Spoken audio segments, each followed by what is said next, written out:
latvieši vispār nav empatiska tauta. Mēs varam spriest tikai katrs no sava burbuļa. Kas tu tāda esi? Cilvēki vienkārši nezina, ko viņi nezina. Mani tā frāze nedaudz pārsteidza. Vēl var sastingt. It kā visiem ir skaidrs, ka mēs esam dažādi. Tad mums nāk ārā šie varbūt kaut kādi nepārdomāti komentāri. Tas ir spēks, bet tas ir ārkārtīgi nērti. Labdien, cienījāmies skatītāji, klausītāji.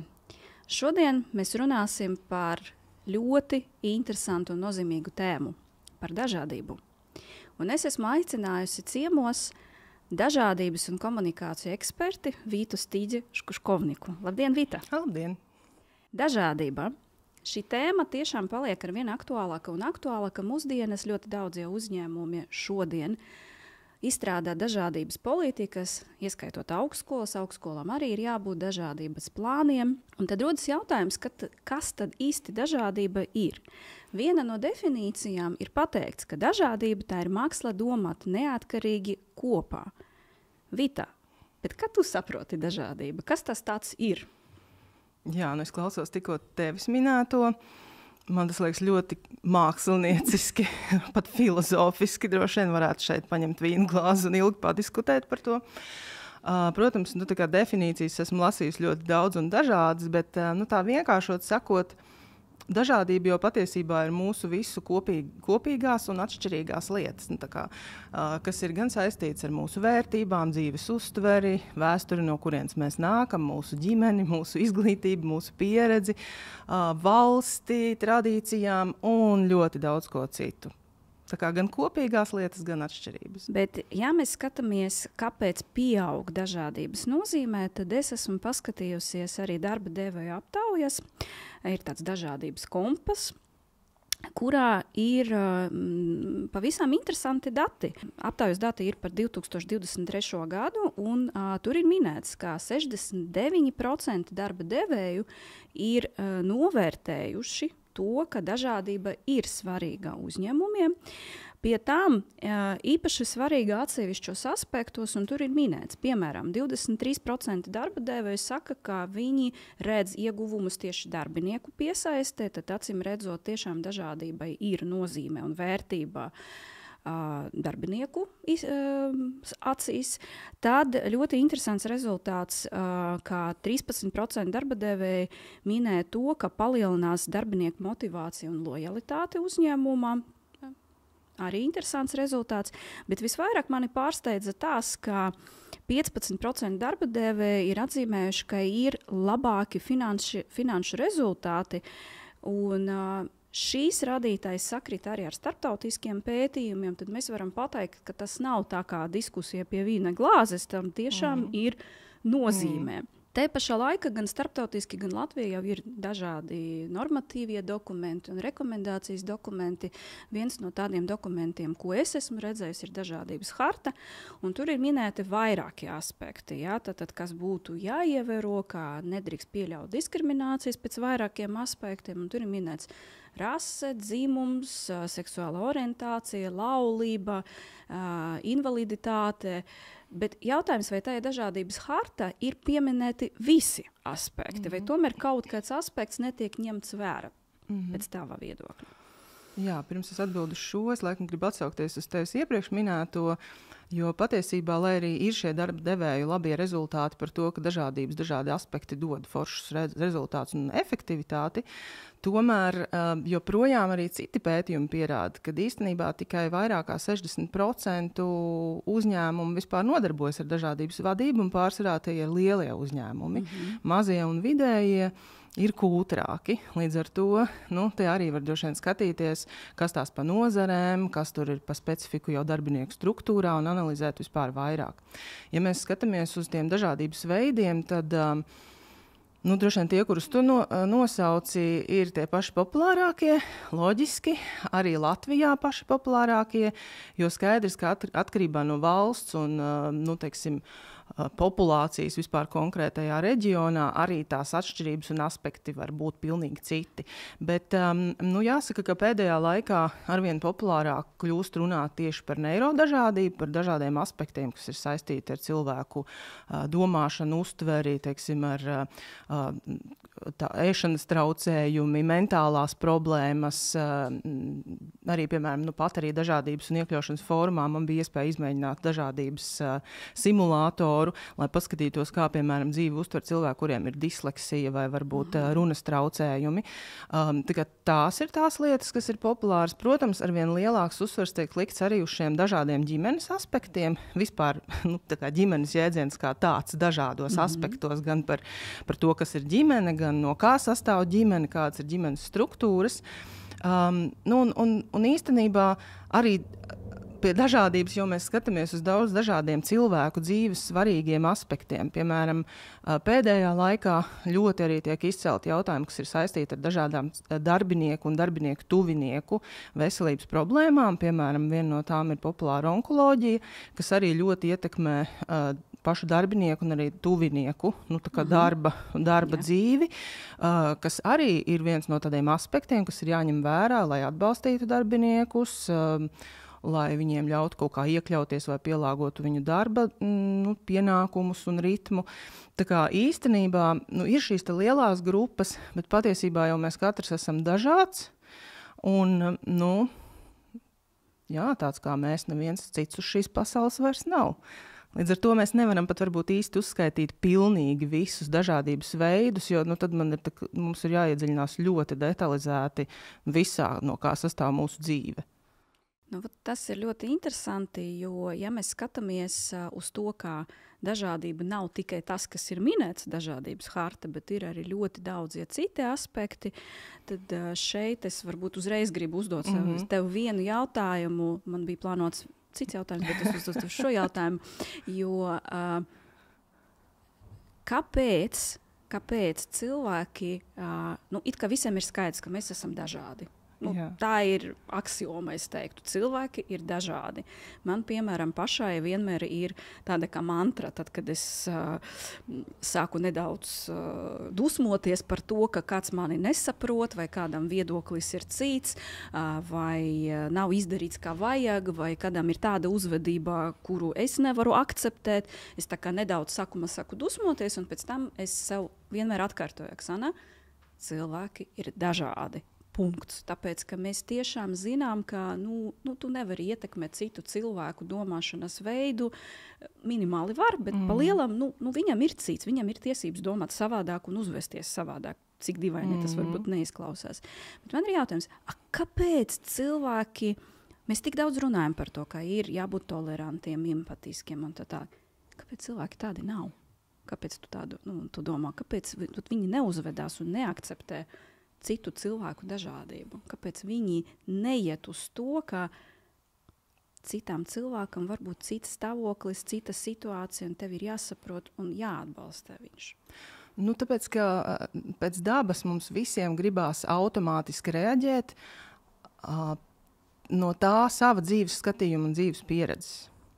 Un tieši tāpēc mēs, kā tu teici, cepamies vai dusmojamies, un ja mēs neesam sevi trenējuši, tā kā bišķiņi tā, kurš, es neko viņam neteikšu. Ja mēs neesam uz to trenēti, tad mums nāk ārā šie varbūt kaut kādi nepārdomāti komentāri, frāzes, varbūt kaut kāds arī dusmas, jo vienkārši cilvēks nav uz to trenēts. Bet ja mēs tā kā vairāk bišķiņi izglītotos, gribētu arī paši, jo mēs jau varam darbiniekiem, piemēram, organizēt mācības tur, bet būs daļa, kas to uztvers, un daļa, kur jau nāks ar sienu priekšā un teiks, ne, man šito vispār nevajag. Ar tiem būs grūtāk. Tāpēc, ka vienkārši automātiski mēs reaģējam, izejot no savas dzīves pieredzes un savas patiesības, un ja mēs neesam trenēti, mēs aizmirstam, ka ir arī citas patiesības, kuras var nesakrist ar manējo, bet tas nenozīmē, ka mēs automātiski būsim ienaidnieki, vienkārši būs kaut kādi jautājumi, kuros mums nesakrīt, nekad varbūt arī nesakritīs, bet būs ļoti daudz citu jautājumu, kuros mēs baigi forši varēsim komunicēt, sastrādāties, draudzēties, tā dzīve. Ļoti interesanti dzirdēt tavu viedokli, tāpēc, ka pavisam nesen es runāju ar vienu no saviem, var tā teikt, kolēģiem, partneriem un dzirdēju no viņa interesantu frāzi. Un, mani tā frāze nedaudz pārsteidzāja, jo viņš bija tāds ļoti tiešs un atklāts, jo mēs arī runājām par to, kāpēc cilvēki tik ļoti asi un tik kategoriski, kad mēs runājam par atšķirīgo. Jā, tātad viedokli, uzvedību, izskatu, pilnīgi jebko. Un tad viņš pateica tādu frāzi: latvieši vispār nav empatiska tauta. Un es saku domāt, vai tā tas ir, vai tā tas nav. Ja tā paskatīties, varbūt viņām daļēji patiesībā arī ir.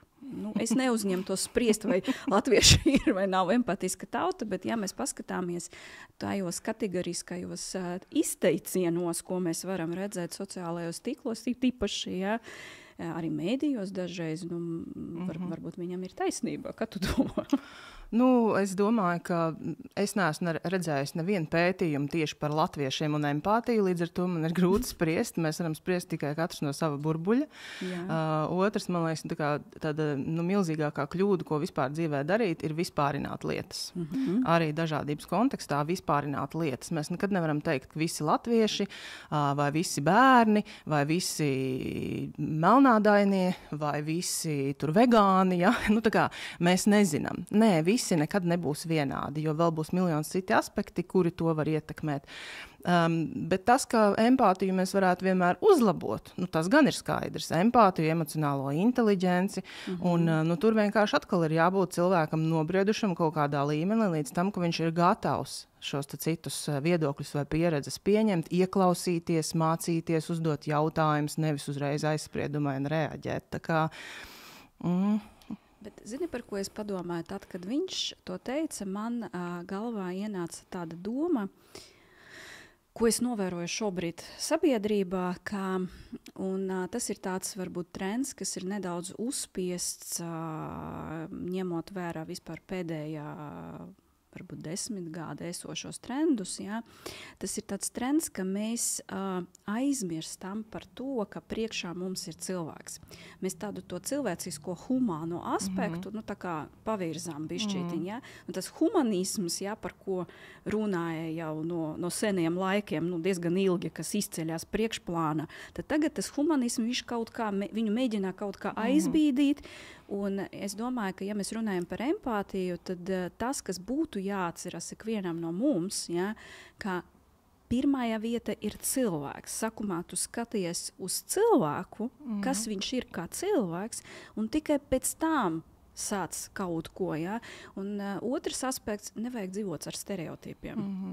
Mēs ļoti bieži dzīvojam stereotipos, kas mums ir uzspiesti ar mēdījiem, sabiedrību, parādoties sociālajiem tīkliem, tas vispār kļuva par slimību, ja, ka mēs visi tiešām mēģinām dzīvot tajā stereotipa. Un, protams, arī burbuļi, par ko tu minēji, arī tas, kurā burbuli mēs visi dzīvojam, tas arī šausmīgi ietekmē mūsu pasaules uztverē, es teiktu tā. Ja? Tad, ja tu dzīvo burbuli, kurā absolūti nav empatiska vai pat vispār nedomā par šādiem jautājumiem, cik tas dīvaini, ja? Dažreiz mēs dusmojāmies par to, kā var to nesaprast, kā to var nesaprast.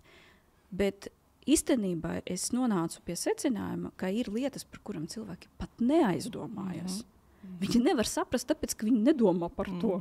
Nav viņu ikdienu jautājumu sarakstā šāds jautājums, par ko viņi būtu domājuši. Ne empātija, ne tolerance vai vēl kaut kādas tur diskriminācijas aspekti.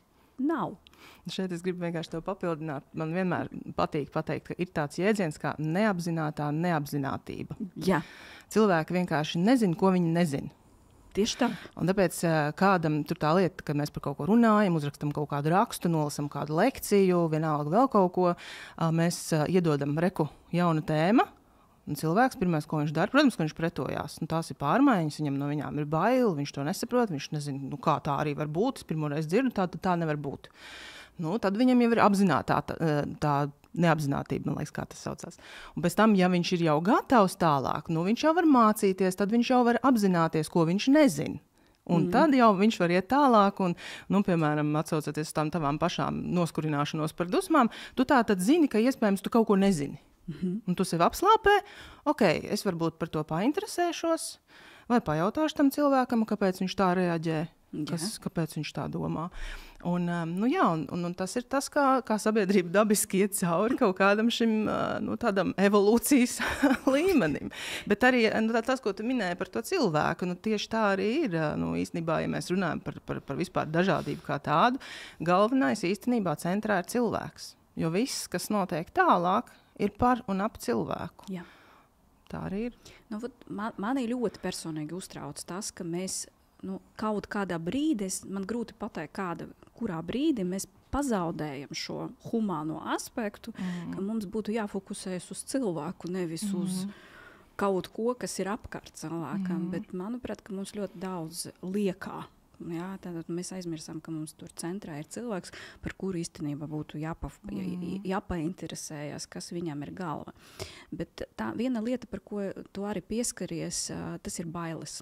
Tik tiešām, ja mēs runājam, kāpēc cilvēki uzvedas šādi un kāpēc viņi nav empatiski, man liekas, tas tiešām ir bailes. Un tas bailes atkal. Viena lieta, kā tīri ģenetiski mēs baidamies no nezināmā, jo mēs to uztveram kā briesmas, ka tas tiešām, un mūsu organismā ir tāda lieta kā adrenalīns, kas liek mums, tikko mēs nezinām, kas tur būs, briesmīgi skrienam. Vienīgā reakcija - skriet, paslēpties, vai arī tieši otrādi, tad mēs sākam uzvesties agresīvi, cenšoties aizstāvēt sevi ar mērķi, tas taču ir briesmīgi. Vēl var sastingt. Jā, un vēl var sastingt. Jā, šādu uzvedību es nebiju redzējusi, godīgi sakot. Jā. Drīzāk ir tā, vai iesist, vai skriet. Jā, tas ir tāda reakcija par to empātisko rīcību. Bet tas ir no bailēm. Un tas tiešām ir stereotipi. Piemēram, ja mēs skatāmies šobrīd uz citas tautības cilvēku parādīšanos, tā skaitā Latvijā, un arī citas krasas, teiksim tā, parādīšanos, cilvēku parādīšanos Latvijā, tad cilvēki tā uzreiz, viņiem ir tāda nevisai pozitīva reakcija uz to. Kāpēc? Lielākoties cilvēkiem nav nekādas informācijas. Viņi kaut kur dzirdēja, man mīļākais tanti trolejbusa teica, un tad viņš uzticās tantei trolejbusā un izdara secinājumus, ka šādas tautības cilvēki ir tādi visparinājumi, par kuriem tu runāji. Un tad tie ir tādi stereotipi. Un otrs stereotips, kas arī liek cilvēkiem uzvesties nevienmēr empatiski un pat apzināti, tas ir tāpēc, ka viņš baidās atzīties pašam sev un pieņem to, ka ir lietas, kuras viņam nepatīk. Un skaļi pateikt, man nepatīk, es negribu. Un tā tālāk. Ja? Un šī stereotipu balstītā uzvedība, manuprāt, ir tāds, viens no būtiskākajiem iemesliem, kāpēc mēs neesam empātiski viens pret otru. Un tas nav nozīmes, kurā valstī mēs dzīvojām. Ja? Tā es biju domājusi un nonākusi pie šāda secinājuma. Varbūt ir vēl kāds tev viedoklis par to, kā tas tā ir? Es pieņemu, ka varbūt tas būtu bijis kāds no mūsu nākamajiem jautājumiem, bet šajā gadījumā tie šķēršļi vai barjeras, kas vispār attur cilvēkus kļūt iekļaujošākiem, atvērtākiem, pret dažādību pieņemošākiem. Tā kā tu jau arī daudz nosauci, bet tieši tā, bailes jau mēs minējām no pārmaiņām, kas izpaužas dažādi, ka man var kaut ko atņemt, ka es tagad būšu sliktāks kā citi, vai pēkšņi kādam, citam dos vairāk, man mazāk, vai citam būs lielāka uzmanība, man vispār nebūs vairāk. Tad, protams, ir šie neapzinātie aizspriedumi, tas, ko mēs runājam, automātiskas reakcijas, kas pārsvarā ir negatīvas, bet viņas nav pamatotas vispār, un viņas izriet no manas personīgās pieredzes vai uztveres. Tad, protams, ir šie stereotipi, kas ir dažādās tēmās vēsturiski gadsimtiem ilgi ģimenēs ieaudzināti, mantoti, tradicionāli arī skolās un sabiedrība viņus uzspiež bieži vien. Un ja kāds pēkšņi iznāk ar kaut kādu citu dzīves uztveri vai pieredzi un viņam nav tā kā rakstīts grāmatā, tad loģiski, ka es saku, nē, tā noteikti nevar būt, ko tu te melo. Tāda problēma nav. Un tad, protams, ir tā stigmatizācija, kuru tad, kad cilvēki nemācās par kaut kādām lietām, kuras viņi nezina, viņi jau patiesībā turpina veicināt šīs stigmas. Viņi turpina teikt, nē, man tā nav bijis, tāda problēma nav, tu esi viens, tā tad kāpēc tu runā, ka vēl ir kāds, kam tā ir? Nu jā, tā kā tas lielā mērā saistīts ar šīm lietām. Un kaut kā no tā apļa, varētu teikt, ir jātiek ārā, jo citādi tu griezies kā tāda vāvera vai kāmīts tajā ritenī. Bet, iespējams, ja tu pamani kaut kādus mazus tādus dzinulīšus no dzīves vai pašam kaut kas dzīvē notiek, tad tu skaties, bet izrādās varbūt arī savādāk. Un tad varbūt arī cilvēki kļūst empātiskāki, pieņemošāki, un tādi atbalstošāki. Nu jā, man tikko ienāca prāta klausoties tevi arī vēl viena lieta. Es zinu, ka ļoti daudzie cilvēki baidās arī no tā, ko par viņiem padomās citi. Mm-hmm.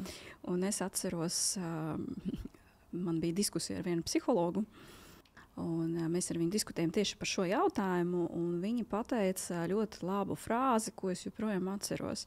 Nevajag uztraukties, ko padomāja par tevi citi. Visu, ko viņi gribēja, viņi jau par tevi padomāja. Ja? Tā kā beidz uztraukties par to. Ja? Viņi tiešām redzot tevi vai klausoties tevi jau visu padomāja. Kas tev padara? Tas ir viņu domas.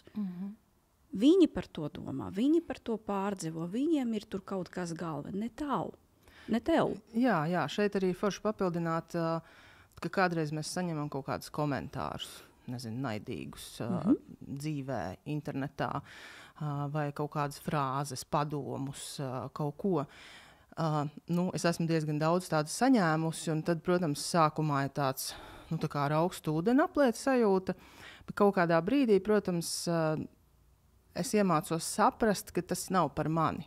Tas vispār nekas nav par mani, tas ir par viņiem, par tiem cilvēkiem, kuri vienkārši ir šajā gadījumā izmantojuši iespēju mani kā to tādu objektu izmantot, uz kuru gāzt virsū visu savu sūlu, un tas nav par mani. Protams, cilvēkam tas ir diezgan grūti iemācīties uzaudzēt to biezo ādu vai izlikties, ka man jau tas īstenībā ir vienalga, jo mēs visi esam dzīves būtnes un kaut kādas emocijas mums ir. Bet, to var iemācīties, un tiešām tas ir par tiem cilvēkiem, kuriem pašiem ir kaut kādas problēmas, sarežģījumi, nepieņemšanas un viss pārējais. Īstenībā šajā sakarā, ka tas ir par tevi, es pēdējos gados arvien biežāk un biežāk redzu un pārliecinos, ka cilvēka uzvedība liela mēra ir tāda, kas viņam daras galva. Un mēs varam redzēt, ka ja viņš ir pilns ar agresiju, vai viņš ir neapmierināts ar dzīvi, vai otrādi ir pozitīvs cilvēks, apmierināts ar dzīvi, tad tas ir pilnīgi dažādas uzvedības. Ja? Tad cilvēks, kurš ir apmierināts ar dzīvi, cilvēks, kurš ir pozitīvs un varbūt liela mēra jūtas laimīgs, viņš neuzbruks citiem cilvēkiem. Viņš nerakstīs agresīvus komentārus sociālajos tīklos. Ja? Viņš nemēģinās izliet visu savu agresiju un neapmierinātību ar dzīvi uz citiem cilvēkiem, tāpēc, ka viņam to nevajag.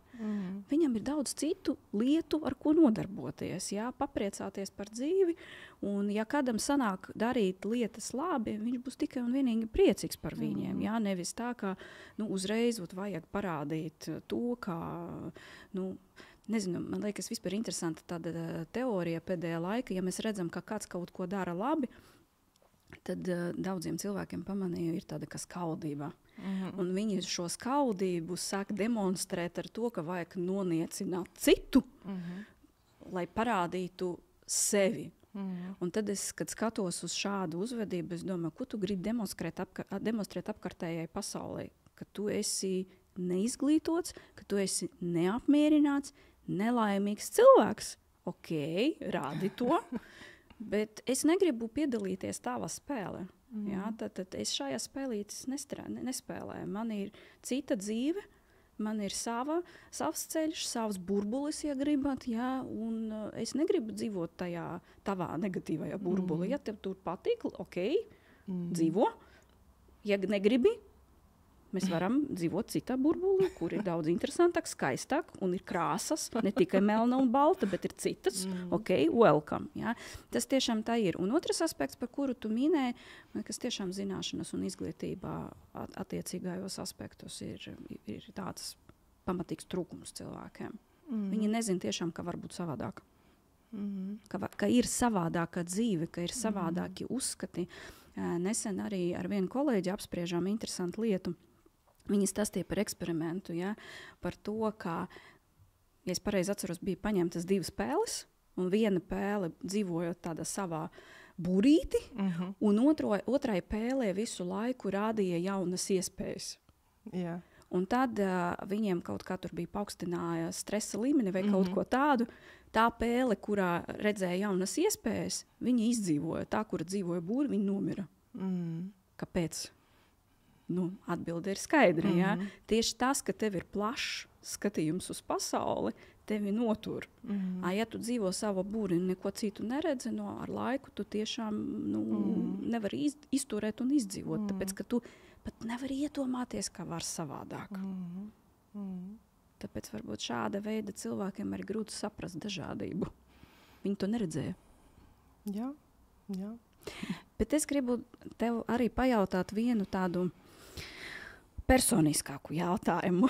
Jo es jau gaidīju. Jā. Nē, tāpēc, ka tev ir ļoti interesants stāsts, kas ir dažādības kontekstā, un es tiešām apbrinoju tevi.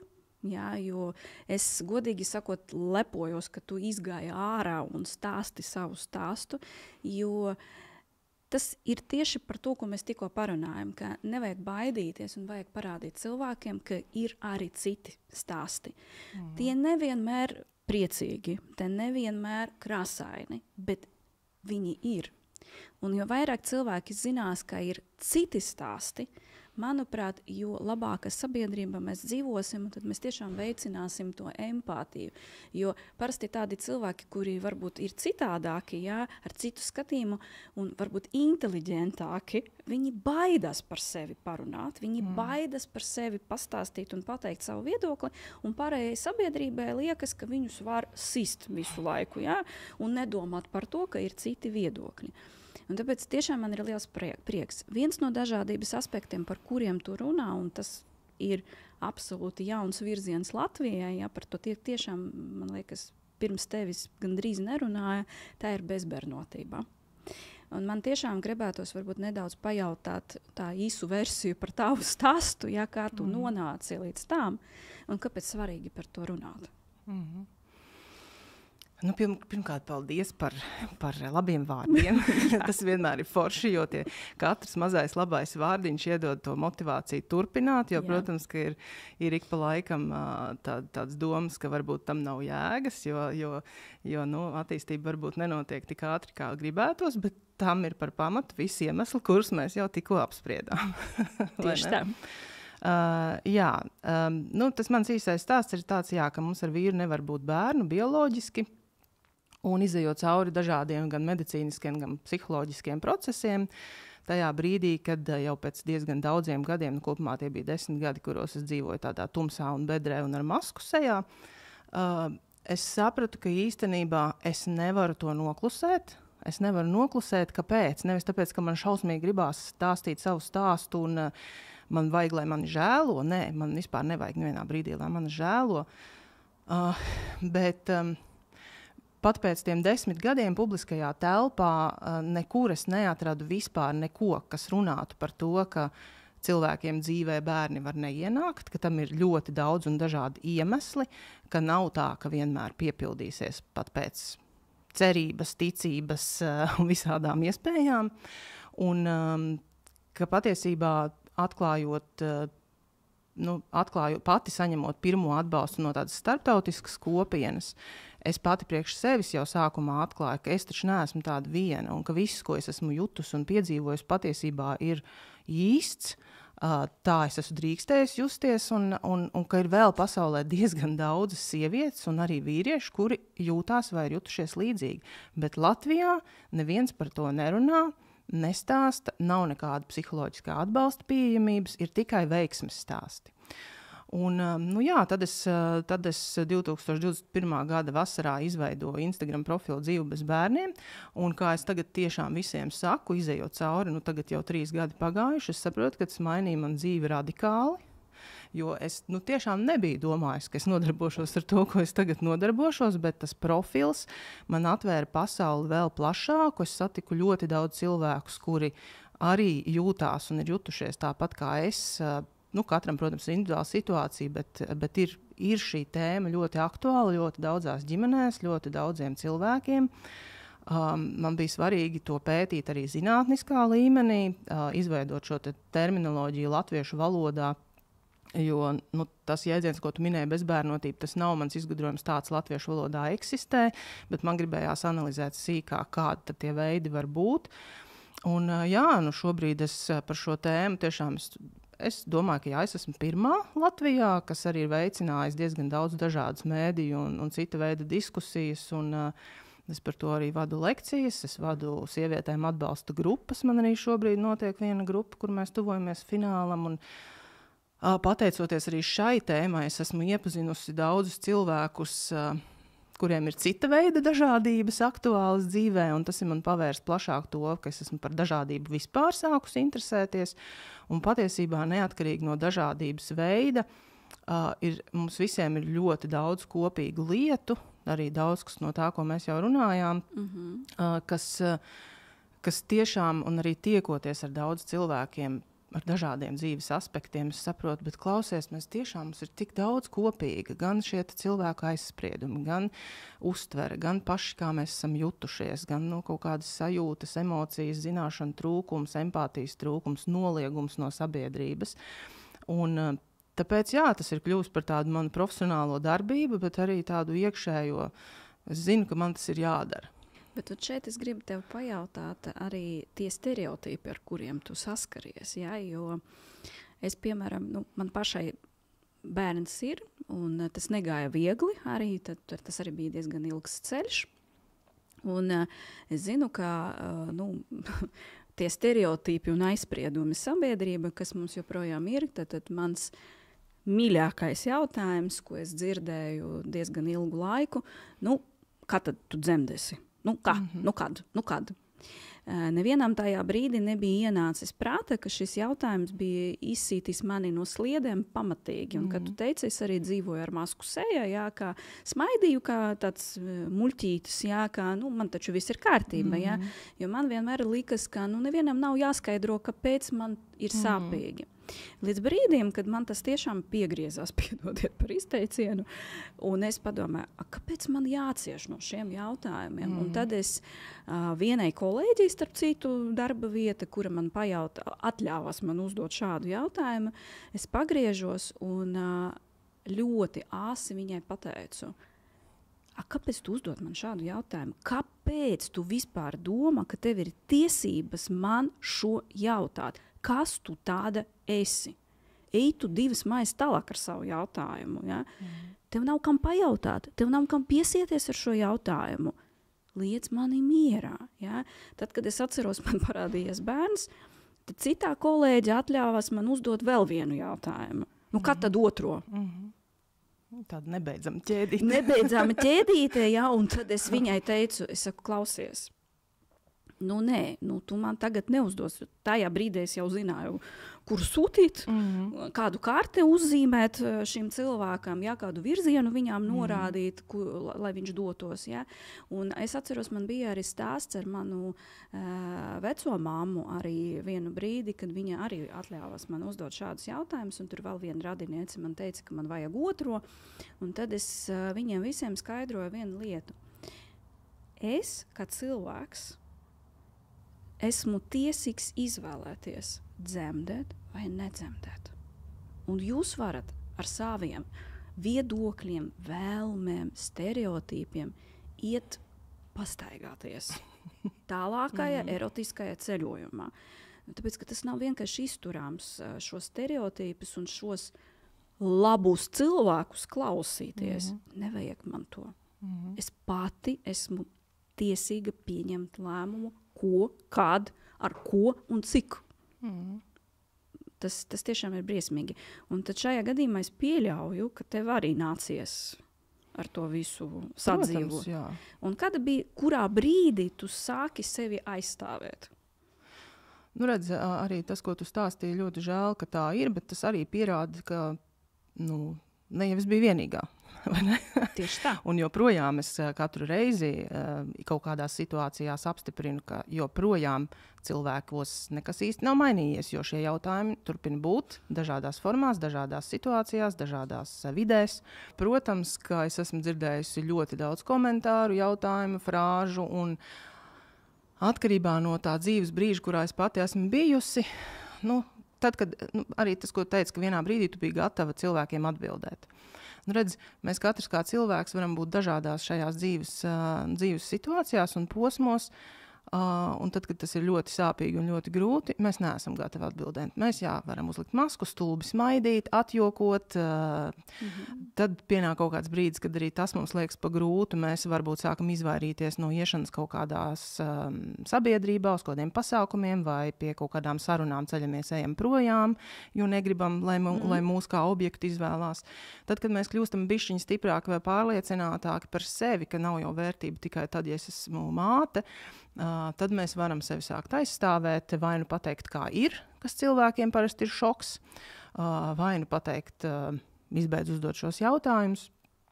Man laikam tas ceļš bija diezgan garš, jo tie bija tādi 7 gadi bedrē, pēc kuriem es vienkārši internetā meklējot kaut kādu atbalstu uzgāju šo starptautisko kopienu, tad vienu grāmatu, un tad es sapratu, ka es esmu nobriedusi iet terapijā. Un tad es domāju, ka pēc gada apmēram es terapeitei prasīju, kā es varēšu zināt, ka man ir labāk?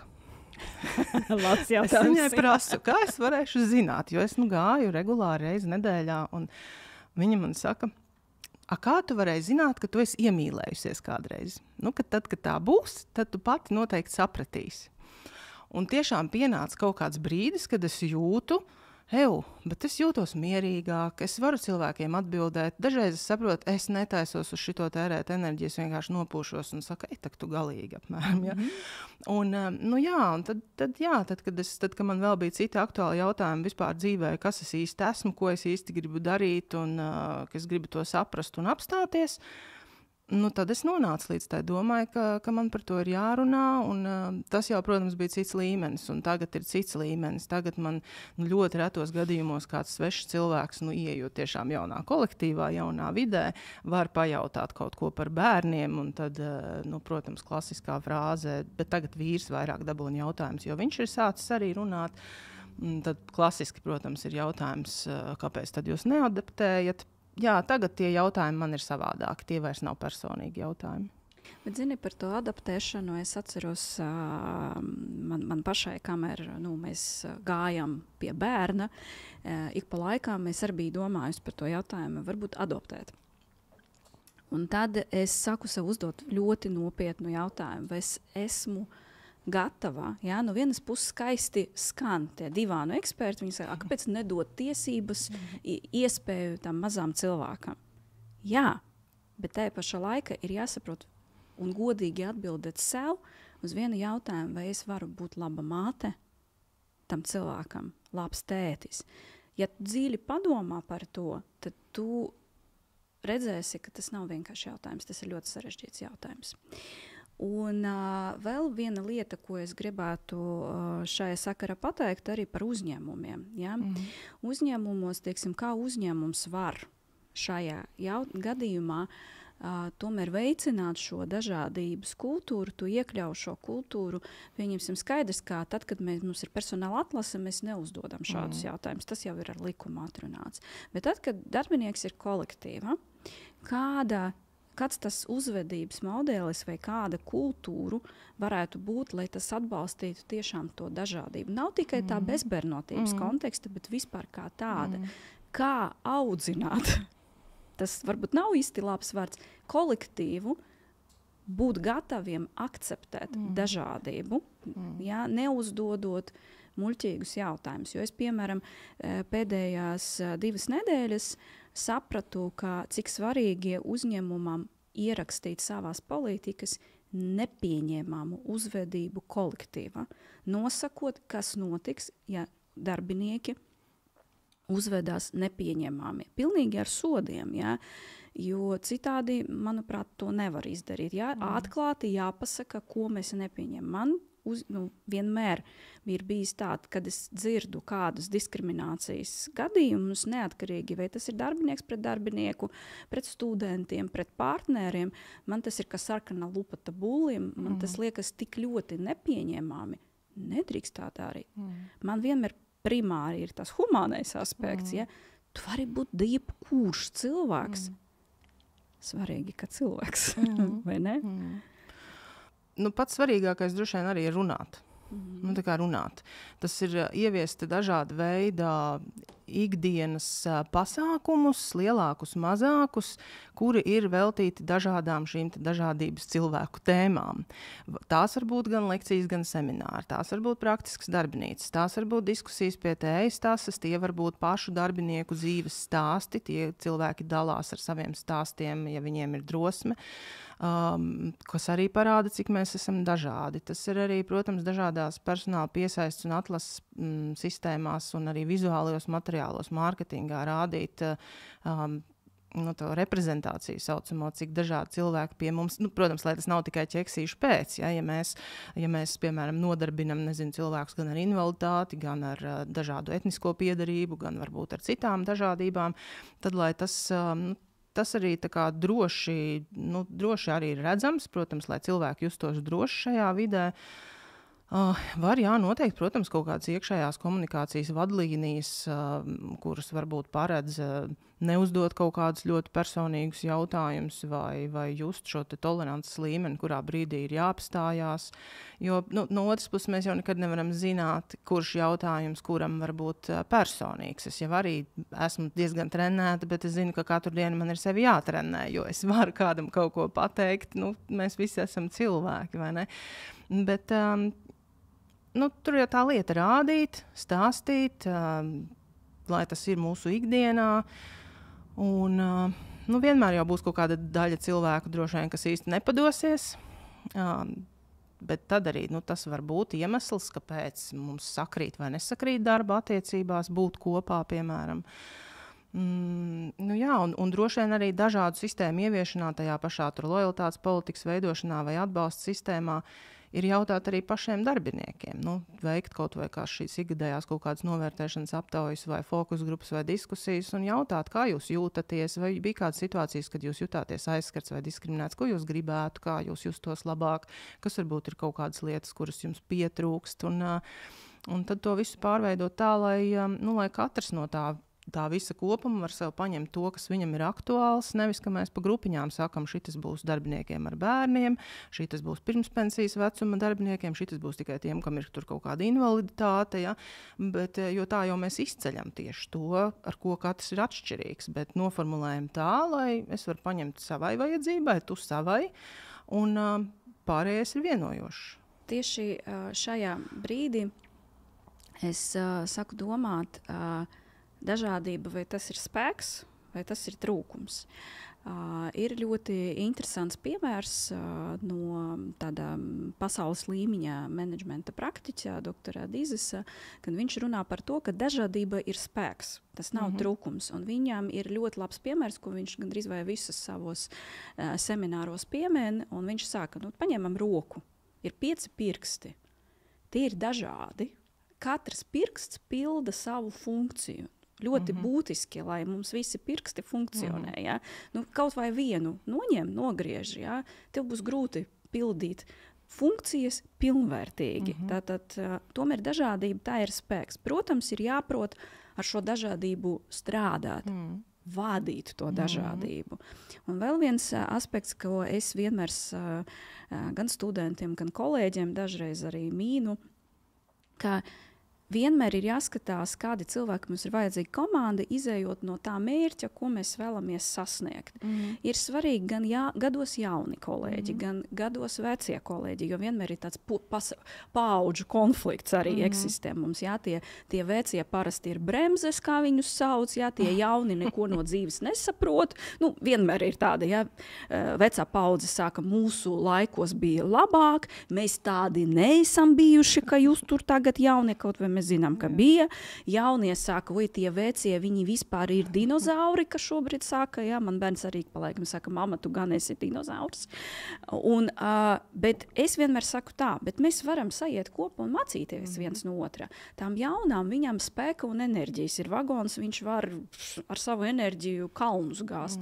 Bet tas vecais ar savu pieredzi, viņš var pateikt, zini, tā, ka tu dari, tu nesasniegsi rezultātu. Viņš precīzi zina, ka tā nevar.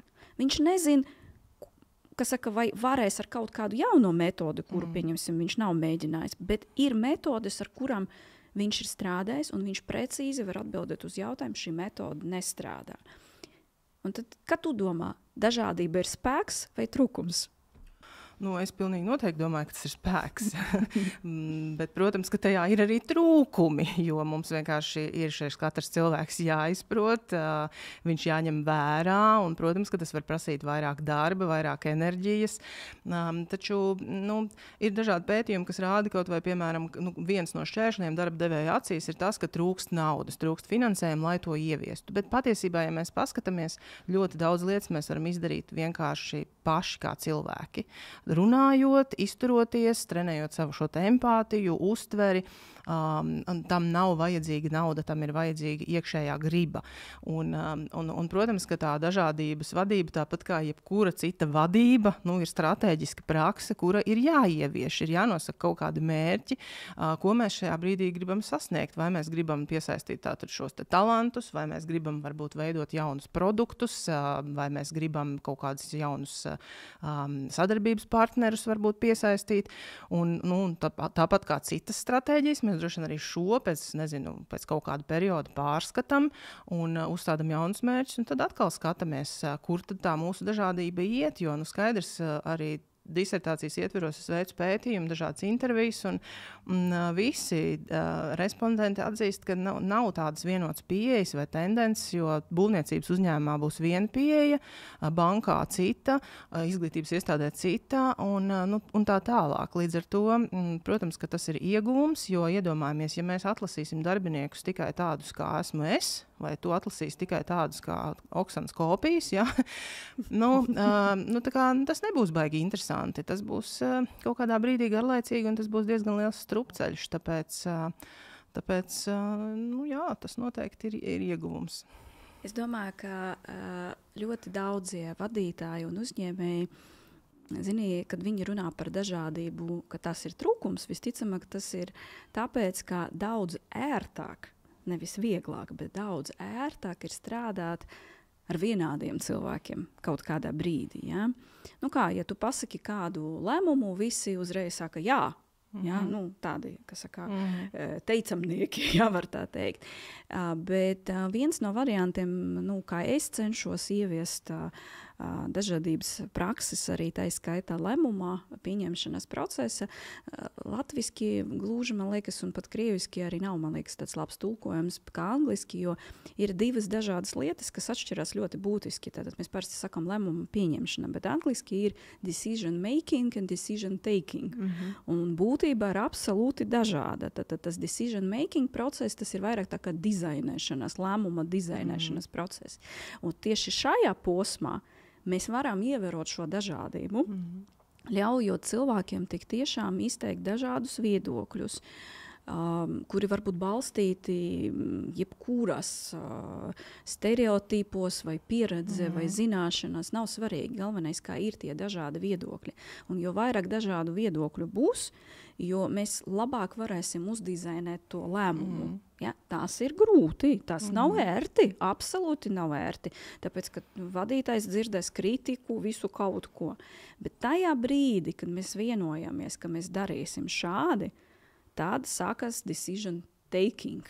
Tātad mēs iztenojam to lēmumu, un tajā brīdī vairs noteikti nevajag nekādu dažādību. Vajadzētu iztenot lēmumu, kuru mēs pieņēmām.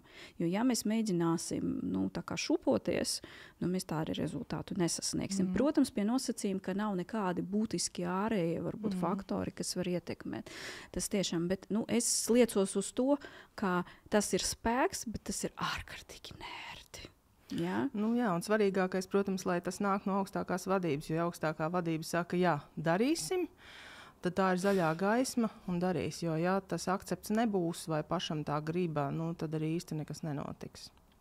Bet es gribētu jau noslēgumā arī pateikt tādas lietas, kā tu vari būt dažāds, un tava dažādība var izpausties jebkurā virzienā, kāda tu vēlies, nebaidies būt atšķirīgs, un tiem cilvēkiem, kuri mēģinā uzbāzties tev ar savu viedokli un stereotipu, kas tevi sapina, tu esi pateikts nē, un nē, tas ir pabeigts teikums.